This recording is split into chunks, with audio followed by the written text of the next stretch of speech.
episode 153. Are you ready to take your eBay business to the next level? Then hold on, because Ron and Ali are going to take you into the fast lane with the latest tips and insights from some of the biggest and most successful sellers here on the So You Want to Sell on eBay podcast.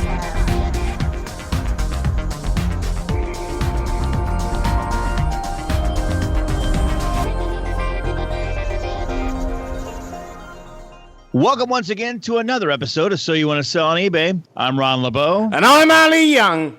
Hey, everyone. We have with us today John Miller. John, how are you today, sir? Excellent. Thank you. Awesome. That's great to hear, man. That's great to hear. So this is going to be a really awesome show. I mean, all of our shows are. I mean, they really are. But, yeah, you're a bit biased there, Ron, I think. Bit biased. Yeah. Well, that's okay. I pay the bills, so it's all good. We pay the bills. So John has been selling postcards on eBay since early 1999, and he's a part-time eBayer and a one-man operation. He has over 18,000 active postcard listings and grosses about $1,000 a week. He'll retire from his real job in about 2 years and will double his listings. He has a YouTube channel called Popeyes Postcards, where he educates people about the profitability of selling postcards. Popeyes Postcards. I love it. Popeyes. Yeah, it just kind of rolls off the tongue. So I was wondering, do you have a bit of a postcard obsession, or?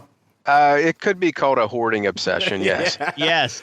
Jeez. But they all fit in shoe boxes, and he tucks them under his bed. I don't know. You know. Yeah, I have a 12 by 12 office with about 250,000 cards surrounding me. Quarter of a Oh, million. my God. Yeah. So how, And 250,000 of anything is a lot. Unbelievable. Good thing is they do just fit in this small office here. They take up very little room. So let's talk about how you got started with this. Let's go way back. And, Sure. you got your first postcard. How did you get started with all this? Well, I actually, the nickname Popeye, got it when I was in the Navy, or actually got it out when I got out of the Navy and went to college. And I started collecting Popeye stuff. And then eBay came along. I think I got on eBay in 98, and I started buying Popeye stuff. And then I decided that it was time to grow up. Had to sell all my Popeye stuff. After I sold all my Popeye stuff on eBay, I was like, what else can I sell? So I started going to live auctions and buying box lots of junk, paper, stuff like that. And one of the boxes I came across one time had a stack of postcards. Really small, easy to ship. Yep. Took up little room. And for what I paid for them, pennies, just pennies. And I was making thousands of percentage increase or return on investment. So it just took off from there. It's just easy to store, ship, and pack and list. I'm not breaking. Yeah, they that's don't break. awesome, man. That is amazing. So, it's like, we have people on our show that sell a lot of different things, and, lawnmowers are really hard to sell, Right. because, and then the parts and stuff. I always think I'm envious of the people who actually sell those things, because my goodness, how do they make money on it is been beyond me, but they do, and they make a lot of good money. But it's really interesting when we talk to someone like yourself, who has small products, lightweight, easy to ship. There's no guesswork on the shipping. You can do a free shipping on it and call it good. Exactly. And just love life. So Right. So are there old ones? I mean, are there ones that go back to, 1880 when all you Americans were riding horses? Yeah, they go back to, I think the earliest ones I normally sell are late 1800s, 1890s, something like that. That's amazing.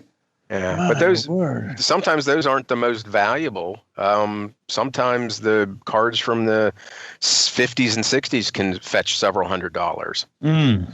So I haven't checked. Let me check your eBay store here. You've got an eBay store. It's really, really awesome. I've been there just a little bit ago, and it's really, really cool. You've got everything designed, in categories and things like that. So it's really kind of cool how you did that. As I was mentioning before we started recording, I went straight to Missouri because you've got it all, a lot of states in there. I went straight to Missouri, and all of a sudden I'm seeing a lot of landmarks from when I was a kid, Busch Stadium and things like that. It's just like, I just want to buy them all. And, I know you said you'd give me a deal, but don't use a company credit card. Yeah. That's right. So it's really cool how, I can imagine you do really well because a lot of people would click on their state and see, a lot of landmarks from like when they were kids or when their parents were kids, things like that. It's just really, really incredible. Right. I think there are two main type of people who buy postcards. You get the person from their hometown, like you, who maybe never bought a postcard before, but they're looking for something from their hometown. Maybe they're like a historian of types, and they want to see what the main street of that town looked like, 100 years ago. And then you do get the true collectors who are collecting like topic cards, Halloween, Christmas, Santa's, stuff like that. So you get the people who want to view card, which is, again, something you can view, a church, a school, a street, and you get topic collectors who collect acrobats, clowns, Halloween, stuff like that. Amazing. So do people have, is there writing on the back of some of these cards?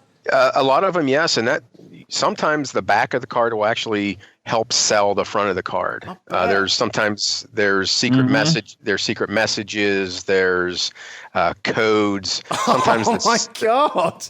The stamps and the stamp cancels, stuff like that, that'll help sell the front of the card. That's really cool, man. And you help other people learn how to do this, right? Yes, I started a YouTube channel called Popeyes Postcards, just so I can show other people that there's great money to be made in postcards. It's easy, like I said, to pack, ship, collect. They're really cheap to buy. When I buy them, I'm trying to stay under 25 cents per card. Yep. Sometimes I'll pay up to $1 or so, but really they're inexpensive. When you can buy 1,000. Let me back. I bought out a collection of postcards in New Jersey about a month ago. 10,000 postcards for $600, so 6 cents each. Oh my word! And I sold one postcard out of that lot for $125. So say that number again. You bought how many for how much? 10,000 postcards for $600, which was 6 cents each, and I sold one postcard for $125. If you look through my sold, my gosh, my sold listings, you'll see a man or two men on a Harley Davidson motorcycle from 1916, and I took a best offer of $125. I mean, you know what's really cool is that people like yourself, there's enough out there that you're not afraid of, sharing with other people how you do it. And it's really kind of cool because people like you help other people, do things for themselves that they wouldn't be able to do before meeting someone like you. So that's really kind of cool. And kudos to you for all your efforts in sharing that information with other people. As a matter of fact, if I didn't have OCD, I'd be selling postcards and everything else that I need to sell. Yeah. So you must have like a sort of selling dance when something like that happens. You must be dancing around the house or something, because it's just nuts, isn't it? It's just crazy. It is. I get very excited when I can buy, a postcard for 6 cents and sell it for $125. It's incredible. And I do a lot of my sourcing from other sellers on eBay who don't know that much about postcards. And I bought a lot probably 2 months ago. It was about 100, 150 cards it came out to like 23 cents a card. And what I do is I pull up the listing and I really search what cards they show. And one of the cards that they showed was these real photo postcards from the 1930s of these native Filipino warriors.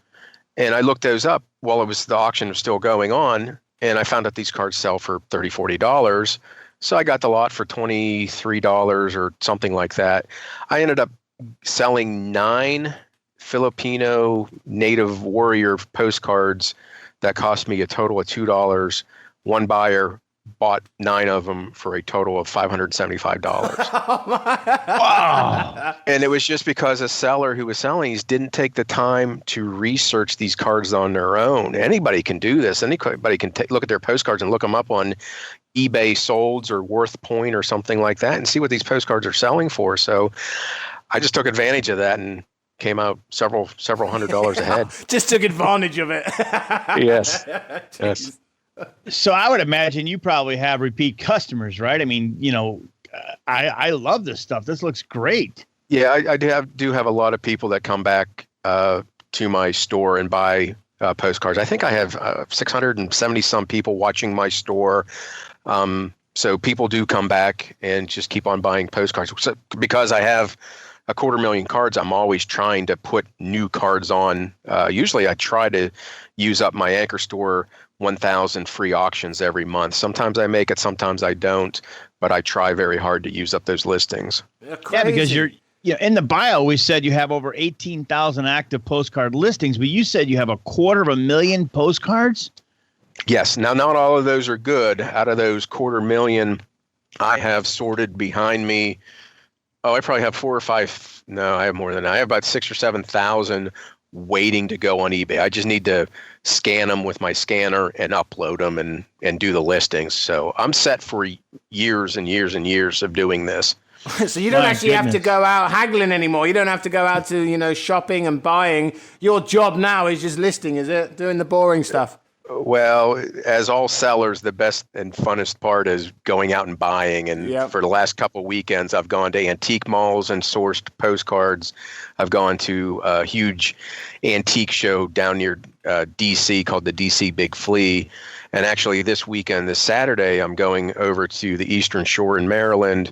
There's a postcard show, and they'll have probably 20 postcard dealers set up with probably 1 million plus cards in this building.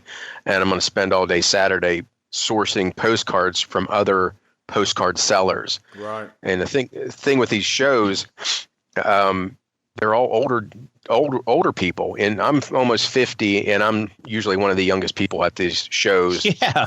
These dealers are like 75, so they don't list on eBay. So I'll go buy a card from them for $2 or $3 and list it on eBay for 20 or 30. It's time for a quick break, but the guys will be right back here on the So You Want to Sell on eBay podcast. Join us for eCom Chicago, our 5th annual 3-day conference on October 18th through the 20th, specializing in e-commerce and business growth. Listen and learn from accomplished speakers in the e-commerce world, including eBay, Etsy, Merch by Amazon, Walmart, Jet, as well as many others. This will be an opportunity you don't want to miss. Network, share tips and tricks, challenges, and successes, and learn from expert speakers and sponsors, as well as the numerous attendees from across the U.S.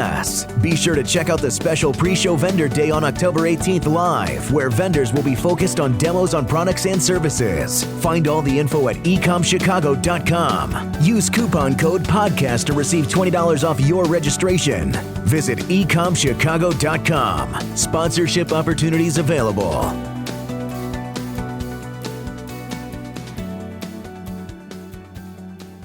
A repetitive question among eBay sellers is, how can I sell more? Another one is, what solution should I use to grow my business? Today, we have an answer to both. 3D Sellers. It is a first-of-a-kind platform that combines all vital solutions for eBay sellers under one dashboard. 3D Sellers has powerful tools for you to increase sales. 3D Sellers will boost your feedback score with a smart feedback reminder. 3D Sellers will give your listings a professional look and bring repeat business with professional cross-selling emails, and it is easy to use. There are other tools too. 3D Seller combines all the tools you need. Just visit 3dsellers.com and start a free plan now. It is already trusted by over 200,000 eBay sellers. And now only So You Want to Sell on eBay listeners get a 20% discount for a pro plan. Just use the code PODCAST. Visit 3dsellers.com now and get ready to sell more. Check us out online or on social media. Facebook.com/So You Want to Sell on eBay and Twitter at Your eBay Podcast. I really, this is awesome. And, I just was sitting here wondering as I'm looking through, the Missouri category here, there are a lot of businesses that I would imagine if they're still in business would love to have a postcard from 1938 or whatever, from of them. That'd be kind of cool to kind of do and maybe, pitch it to sell it to them.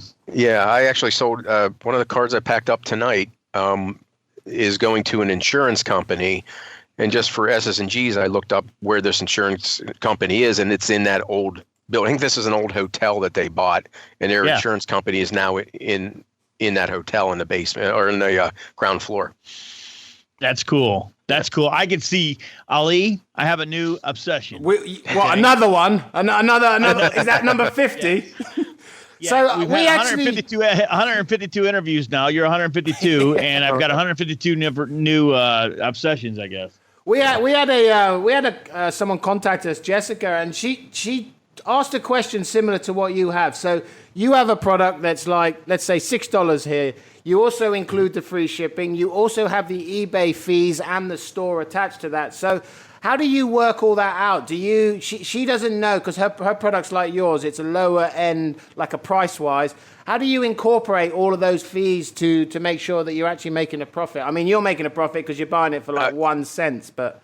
Yeah, I actually got I have my shipping fee or my free shipping. It cost me 52 cents to ship. And what I do is I ship with a first class stamp. So what I do is I have these cardboard mailers that cost me about 7 cents each. I got these little plastic sleeves for each postcard that's cost me a penny. I buy my first class forever stamps from other eBay sellers. I don't know where they're getting them and how they can sell them, but I buy them for about 32 cents a stamp. And current forever stamps cost about 50 cents if you go to the post office. Yep. And then I also use a tracking service called lettertrack.com. And what this does is if you look at any piece of first class mail you have, a birthday card from grandma, there's going to be a barcode on that letter. This service, LetterTrack, they put a barcode above the shipping address, and it will track a first class letter. And that cost me about 11 cents. So I have my shipping costs are 52 cents, and I have an Anchor store, which I think I pay $300 for 10,000 listings. The extra 8,000 listings are a nickel each. So I spend $700 a month just on listing fees, which comes out to about less than 4 cents per postcard per month to list, and then all the other fees. It's well under $1. Yep.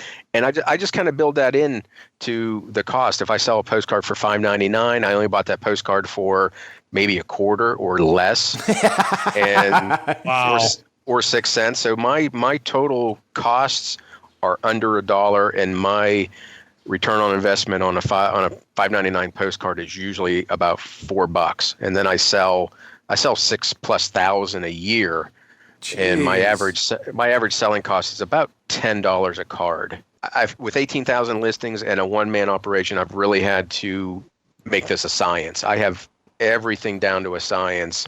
Any little mistake that I've made in the past, I've corrected for it, and it's just made me that much better. And I think the way I have this down pat now, when I retire in a couple years and I'm doing this by myself, I really fully expect to be able to handle a store of 30 to 40,000 items, postcards, by myself. Amazing. Man, that's unbelievable. We do have a lot of people that are just starting an eBay business that are not necessarily sure what they want to start. This would be a great way to get in. Yep. What would you recommend to them? I mean, as far as maybe, how to source these postcards? Well, they're everywhere. There were billions and billions of postcards produced, and they're still being produced, but the best ones are pre-1950. Grandma's house. I wouldn't recommend stealing grandma's collection, but if grandma has passed, yeah, and there's these postcards and you don't have any real connection to them, start there. You can go to antique malls, and some of these places are still a quarter a card, $1 a card. Again, you can source on eBay from other sellers who, may not know what they have, and you just got to look at their listing, see what they're selling. Maybe they're selling Matchbox cars and they have a listing for postcards. Yep. They don't know anything about postcards because they're selling little cars. Oh. And they may sell them for. Actually, I just bought a lot from a person who was selling postcards who doesn't sell postcards. 450 postcards for 1 penny because they made the mistake of starting an auction at a penny.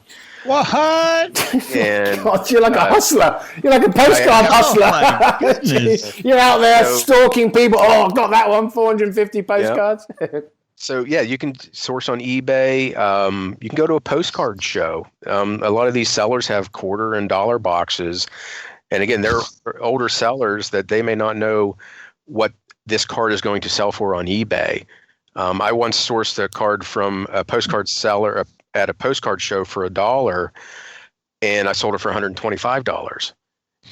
Just because it was in their dollar box and they just missed it. Oh my word, man. Oh my goodness. That is unbelievable. Yeah. Postcards are everywhere. Yeah. And there are junky ones, and on my YouTube channel, I do have a video about what to avoid. The number one card I think to avoid are Niagara Falls cards, and then bigger cities. Wall Street in New York, there are a billion of those made. The Washington Monument in DC, there were a billion of those made. No one wants those cards. They want little touristy towns on the Jersey Shore. They want real photos of Main Street in somewhere out west. So you get an idea what to search for. Definitely. And that's a great point. I mean, because everybody knows about the Washington Monument, right? But when I'm sorting and I went to my state here, and all of a sudden you've got Old Postcard Plaza, Independence Avenue in Kansas City, Missouri. I've been there. Okay. Mm-hmm. That's what I think people, and I think that's what you're trying to say. That's what people want to get a postcard for, that place that they went to as a family, or maybe they just grew up in the area or something like that, as opposed to everybody knows Washington Monument. Exactly. They're like little historians, and they want to see what the place looked like, 100 years ago. Amazing. Right. Yeah, or like your customer who bought the postcard of the building that they're in now. I mean, that's kind of cool too. Yeah. Yes, exactly. Yep. So what's the weirdest postcard you've sold? Be careful. Oh, yeah, there are. There are. I've sold adult cards before from the 1920s and 30s. Real photos before, adult magazines and adult movies. They took pictures of men and women and, enjoying themselves, and they made those into postcards. So I've sold those before. I don't come across those often. That's probably some of the weirder ones. Yeah. Yeah, you've got a young Marilyn Monroe on a beach in a bikini here too, as well. Yes. That's pretty interesting. Ron and Ali will be right back after this short break. So, you have an idea, a big idea, and you're ready to jump into the world of e-commerce. Awesome. But where to start? The answer is only a click away. At solutionsforecommerce.com, you'll find available services to help manage, audit, or even build your e-commerce site from the ground up. With over 10 years of experience in developing and managing channels on sites like Amazon, eBay, Shopify, and Etsy, Solutions for E-commerce can help you to grow your small or large business. Take a step back from the technical and do what you do best, and let Solutions for E-commerce handle the tedious stuff like creating, reviewing, adding, or removing listings, setting up or organizing store categories, even merchandising and customer support. Find out why their clients say that their business wouldn't be what it is today without the help from Solutions for E-commerce. Visit solutionsforecommerce.com and take your e-commerce business to the next level. That's solutions, the number 4, ecommerce.com. Use promo code eBay at checkout for an exclusive So You Want to Sell on eBay podcast discount. Be sure to check out So You Want to Sell on eBay.com for the latest podcasts and all the information you need to get selling fast. So it's cool because, like you said, postcards in the day were everywhere, right? I mean, they were everywhere, but it looks like your collection, I'm just scanning through your store here. It's Popeyes Postcards. You've got a wide variety of a lot of, I think it looks like you've kind of cleaned out the ones that nobody wants. I mean, the ones that are on your store are the ones that I think people would be interested in. Right. There are some on there that I think I've lowered the price to $1.99. Those have been on there for a while. And just because they're old doesn't mean they're valuable. So I have to weed those out. They've been on there for way too long. But the postcards back in the 1900s, that was the Twitter of the day. Yeah. That's how you kept in touch with other people. Well said. So it was back then, that's why there were billions of them made. It's just, I arrived in town today, boom, you send that off, and a couple of days later, it arrived to whoever you were sending it to. Yeah, or sometimes you get back home and then the postcard. It's back home again. Yeah. Yeah. So I don't see any international. Are you like, what's wrong with Thailand postcards? Like an elephant with a man shooting a blowpipe? Well, some of the most valuable cards are Hong Kong cards, pretty much almost any Hong Kong card. Asian countries do extremely well. for me. But I do send a lot of cards overseas. In fact, the cards I packed up tonight, I have one going to Canada, one going to the UK, and one going to Germany. Very nice. Yeah, so I do a lot of overseas business. So does that come with the free shipping as well, does it? No, I charge a couple dollars. I use the same mailer, and I just use a different combination of first-class stamps to get them overseas. Right. Would it be worth your while to use the eBay global shipping?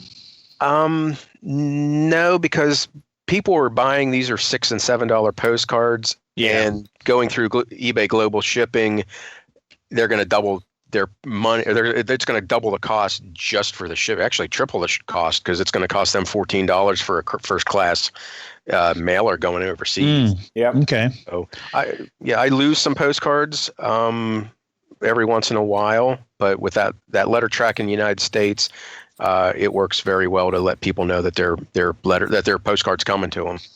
So you just kind of touched on something. You lose one once in a while. That's in the mail, but all of a sudden I'm wondering where are you going to find I guess if I find this Missouri one, you've got these branched out in your categories by state as well. So you'll have to ruffle through all these to find the one that I just bought. Yes, actually, I used to separate them out, state and cities, but I found out that I was misfiling cards. I'd be filing cards for New Hampshire under Vermont. So I went to, and it's one of the ways I've been able to expand to 18,000 cards and expand further, is I use a box letter and then a tab number. So I have a box here sitting beside me. It's like box A, and I have tab 1 will have 50 cards behind it. So you'll see on some of my listings, you'll see like B07 or H09. 809. So that's box H, tab 9, and I keep it to 50 cards per tab. And I'll just go to that tab, and I'll find that. Look at you, Mr. Organized. Yes, yeah. I suppose you have to be, aren't you? Because you spend hours and hours for a $5.99 one trying to find Popeye's eye. Yes, and when I've lost cards before, I had to go to a different system because it's very frustrating to go try to find a card somewhere amongst 10,000 cards. Yeah. So that's why I had to go to this. And the great thing about my postcard, my active inventory sits on 7 shelves right beside me. I wish my camera was working so I could show you around my office here. I know we're a podcast, but at least you can see. Send us a picture for the show notes page. Okay, I'll send several pictures of my active inventory in my office. Man, that's awesome. That is so cool. This is one of the reasons why Ali and I do what we do here, because we get to talk to really, really amazing people that do really, really amazing things. And I didn't even know there were such a thing as leather postcards, but you have a category leather. Yes. Leather postcards. Check it out, Ali. Yeah. I mean, how do you write on it? You can actually use an ink pen or a quill or something back then. God, they're amazing. But they would either burn them on there, or they would do like an impression on there. There's also metal postcards. There are silk embroidery postcards. Postcards can be pretty much made out of almost anything. Thick wood ones. There's birch bark, actually birch bark from a tree. They cut it into a rectangle, and they make that into a postcard. Wow, man, that is so awesome. This is really cool, isn't it, Ali? Yeah, it's, you've just niched down onto one thing that fits on a shelf that you got $250 million of or something, and, you're just making over 1,000% profit. I think I would probably do that. Yeah, it's pretty easy. That's why I like talking about this, because it's so easy and it's so profitable. And again, there's billions of these postcards. There's enough for people, just enough to go around to everybody else. So are you like a connoisseur? Like people know, that's a wine from 1920. So if I just chucked you a postcard, you look at that, you smell it, you maybe even lick it just for the taste, and then you know where that postcard has come from? Pretty much. I can look at a postcard and give you a really good idea what that thing's worth. Amazing. Yeah.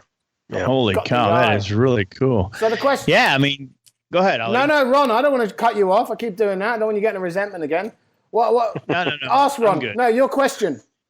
All right, so cool. So I am looking at your store again because I haven't been able to, but like this Chicken 23 Inspector, okay? So it's a 23 Skidoo Chicken Inspector, Leghorn, Springer's Whistle Baton Ballet. How do you know if it's not on eBay? How do you know what it's worth? That 23 Skidoo, that was some male sexist thing about how they looked at women. I think they called them chicks or chickens or something like that back then. I just do research about what 23 Skidoo is. You almost have to have a love of history and love of learning to do postcards. So I'll start looking into what 23 Skidoo is, and then I'll just go again on eBay or WorthPoint or even just a Google search to find postcards. I was going to say you probably love WorthPoint, don't you? I do. I'm on there quite a bit to get a set a starting price, because some of these postcards, like it could be a one-off. It could be a real photo postcard of something, and it's hard to value. Set a starting price on that. So what you got to do is you got to look at what similar cards are sold for, or if you have, I don't know, like a Johnstown, Pennsylvania card. See if there are no other main streets being sold or have sold, then what generally do Johnstown, PA cards sell for? So you got to kind of approximate, and then I go high. I've sold cards for my best card was $545. Wow! What'd you pay for that card? 25 cents or 27? 30 cents. Oh my gosh! Yeah, but 1.4 million % profit. Yeah, some crazy number. But it turned out to be probably my biggest failure, because I failed to notice that the card had been actually trimmed by a quarter, about 1/8 of an inch up one side. So when the buyer got this card after paying $550 for it, he goes, I hate to tell you, but the card was trimmed. I'm sending it back. So I had to refund his money. But the happy ending to that is I still sold that card for $150 after I disclosed that it had been trimmed. So 30 cents into 150, I count that as a win in my book. Oh, absolutely. I bet you do. Yeah, we actually had Will Seipel from WorthPoint on our show. It was episode 62. If you're interested in listening to that, he was awesome, man. And we just fell in love with WorthPoint as well. Right. They do a really good job over there, and I'm sure people like you just really love, what they do. Yes, I really enjoy their service. Helps me out a lot. Help me get the most value out of my cards. Last question. Run out of time, as always. Keep telling Ron this show needs to be 5 hours long. So where do you see yourself in the future here? Are you going to expand to another 1 billion postcards, or what are you going to be doing? Well, again, I retire in 516 days. I can't wait to do this 12 hours a day. Yeah, I have a little countdown clock here. I can't wait to go from 2 hours a night doing this to 12 hours a day. That's how much I love selling postcards. So I'm going to expand the time I'm putting into this. I hope to go from 18,000 cards to probably 35 or 40,000 cards. And then also out of these 250,000 cards, they're not all going to sell on eBay for $5 and $6 or more. So I'm currently separating those out into cards that I'm going to start vending at postcard shows, where I'm going to have dollar and quarter boxes, cards that, so maybe someone can find in these cards that I'm selling for a quarter, maybe they can find a $50 postcard or so. So that's what I'm going to do. Expand to 35 to 40,000 listings within the next 2-3 years, and then vend at postcard shows also. What about bundles? The ones that aren't selling so well, maybe put 20 of them together for, $7 or whatever, I could do that. Too. I haven't done it. I do that with some generic looking Christmas holiday cards, and some of they're called folders, fold out cards that people aren't very interested in. Then I have sold those in bulk lots before, but I'm going to try my hand at vending at shows and see how that goes. Amazing. Very cool. Well, we want some pictures to put on our show notes page. And John, seriously, thanks for spending the time with us. It's just, you found a niche, you found something that's so awesome, has history to it, something you enjoy, something that you're going to retire and do, and it fits on your shelf. Yes. It's just insane. It's insane that you can buy something in these days that's so cheap and just get like 1,000% markup on it. So we're going to have to get you back on. You're going to become the postcard guy. You've probably got like a name like that. I mean, new people know you. It's the postcard guy. or the crazy hoarder guy with all that little pieces of paper in his office. Yeah. Right. It's the weirdo. But no, brilliant. Thanks for joining us, John. We'll post all the notes from today on our show notes page, which can be found at www.soyouwantasellonebay.com/show notes. John, before you leave, how can people get hold of you? They can reach me at Popeyes Postcards at AOL.com. I'm also through the YouTube channel, Popeyes Postcards. Brilliant. And go over the show notes, check out the images of his shelving and all his postcards. Thanks everyone for joining us here at So You Want to Sell on eBay. I'm Ali Young. And I'm Ron LeBeau. That's all for this episode of So You Want to Sell on eBay. Be sure to check out our next episode or any past episodes by going online to soyouwantasellonebay.com. Also, be sure to follow us on your favorite social media sites, facebook.com/So You Want to Sell on eBay, and Twitter at Your eBay Podcast. Thanks for listening. And until next time, happy selling. Have an idea for a topic or know someone who would like to be on the show? Let us know. Just go to www.soyouwantasellonebay.com/interview. We look forward to hearing from you. This podcast was produced in part by Pro VoiceWorks.